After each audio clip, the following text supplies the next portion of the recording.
नमस्कार.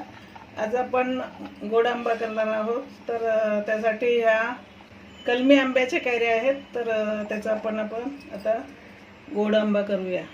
तर त्यासाठी लागणारं साहित्य: तूप घ्यायचं आपल्याला, थोडंसं गूळ घेतला मी हा पाव किलो, आणि वेलची पावडर थोडीशी टाकूया, लाल मिरची, जिरा पावडर, मिरी पावडर आणि थोडंसं मीठ टाकूया चवीला.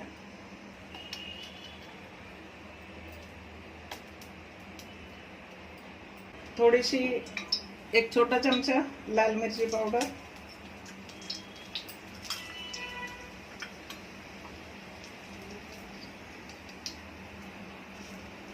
वेलची आणि जायफळ पावडर थोडीशी,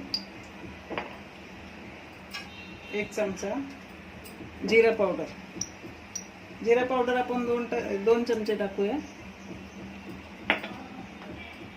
मिरी पावडर एक चमचा आणि चिमूटभर मीठ.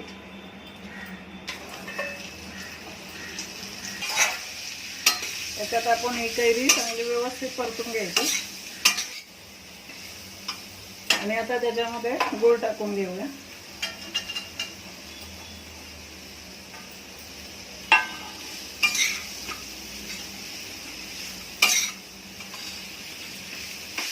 पाच मिनिट आता हे शिजून द्यायचं. गुळाचा पाक जो आहे तिखट झालेला आहे. तर गॅस बंद करूया. तर आपला मोर आंबा तयार झालेला आहे. कमेंटद्वारे आम्हाला कळवा की कसं झाला. खूप सोप्या पद्धतीने बनवलेला आहे. आणि आपल्या चॅनलला लाईक, शेअर, सबस्क्राईब जरूर करा. धन्यवाद सर्वांचे.